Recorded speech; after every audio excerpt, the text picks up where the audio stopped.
Okay, today I want to talk about Newton's second law as it relates to a rotating object. And to do this, what I want to do is just take a look at a particle. So here's a particle, it has some mass m. Now I don't want to worry about the size of this particle, that can get confusing here. So we're just going to say this is a point mass that has some mass m. Now, according to Newton's second law, if we put a force on this, then we know that this particle is going to accelerate in the direction of the force. And we know the relationship between the force and the acceleration is given by Newton's second law. Now, according to Newton's second law, if the force is in a particular direction, the acceleration will be in the same direction. So here we have a net force in the y-axis, and therefore we will see an acceleration or a net acceleration in the y-axis. Now this is all in a straight line. So what I want to do is I want to take this same particle and put the same force on it, except now I want to constrain this particle or force this particle to move in a circle. So let's take this particle and tie it to a string. Now this string has some length. I'm going to call it R. R is for radius. I could call it L. You can call it L if you want. You follow your own truth. Live your best life. But I want this string to be attached to an axle over here or some point, so that as this ball or this particle has a force on it, it's going to try to move in a circle or in an arc. So it's going to remain at a constant distance r away from this axis of rotation. So what we're going to do is take this most holy of equations, Newton's second law. It gets a box. I figured it's that important. We're going to take this equation and we are going to apply it to circular motion. Now, when we start talking about circular motion, I want you to realize this force can still act on this particle, and this acceleration can still occur, except now we're going to be dealing with forces and accelerations not in a particular axis, but we're going to be able to talk about them as being tangential or tangent to this circle or this arc over which this particle is going to travel. So I'm going to rewrite this simply as sum of all forces tangent to the circle is equal to the mass times the acceleration tangent to the circle. But now what I want to do is take force and acceleration and relate these values back to our rotational quantities. So let's start with the force right here and talk about torque. Now you remember torque is given by the equation Fr sine theta. And what I want to do today is just look at the simplified situation where this force is perpendicular to the radius. So we're going to say this is perpendicular to r. And so that means in this case, if F and R are perpendicular to one another, that term is 1, and we can just leave it out. And so I want to rearrange this for force and substitute it in here. So this is going to give us the sum of all torques over radii equals mass times tangential acceleration. And I know this is a little bit confusing, just bear with me here for a minute. Now I want to do a similar sort of transformation with our tangential acceleration. We know tangential acceleration is equal to radius times angular acceleration.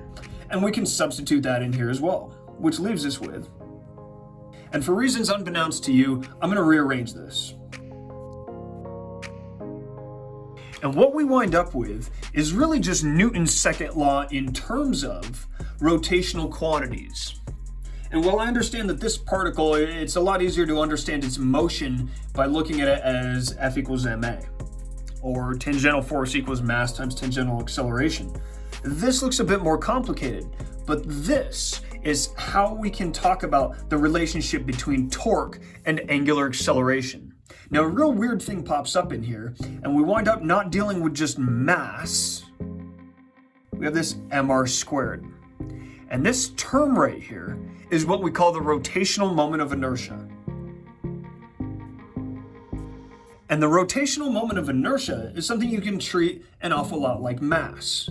Now, when you're dealing with Newton's second law and learning about things going in a straight line, you never really had to spend much time thinking about what mass was or how it worked or how to combine masses, because you're familiar with mass. You deal with mass every day. It's tangible. It's relatively simple to deal with.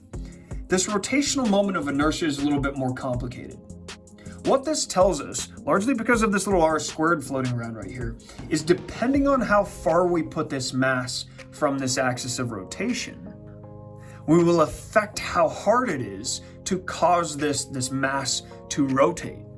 So unlike in a straight line, we didn't really care about the position of a mass in solving for its acceleration.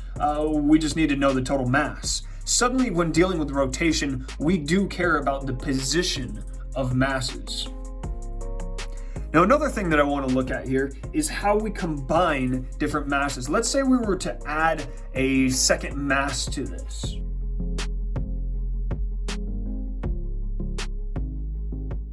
So what I've done is added a second mass on the end of another string, extending it out further out beyond this mass M1.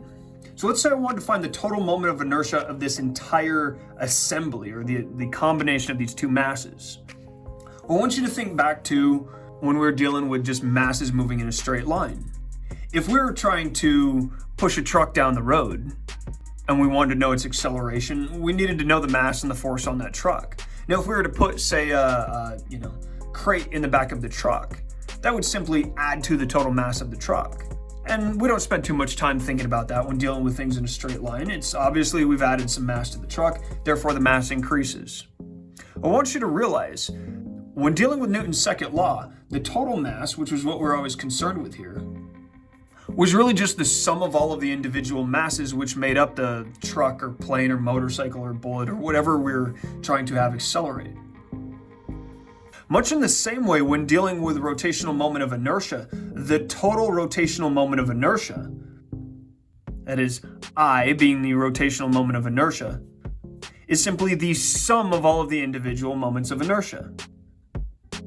I think it's important that we look at this and recognize that in coming up with the total inertia, we have to add together all the inertias of the individual particles which we're dealing with, or in the assembly which we're dealing with.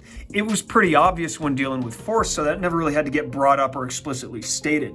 Here it does. Now, one thing to point out here with this is that this term, mr squared, is specific to a particular particle. If I want to talk about the inertia of this particle, that's going to be its mass times its radius squared. Or the inertia of this particle is going to be its mass times its radius squared. And so the inertia of a particle is simply given by the equation mr squared. Now, in the future, we're going to take a look at what happens when we have a distribution of masses and multiple particles. We're also going to take a look at simply how do we apply numbers to this situation. So on that note, that's all for now.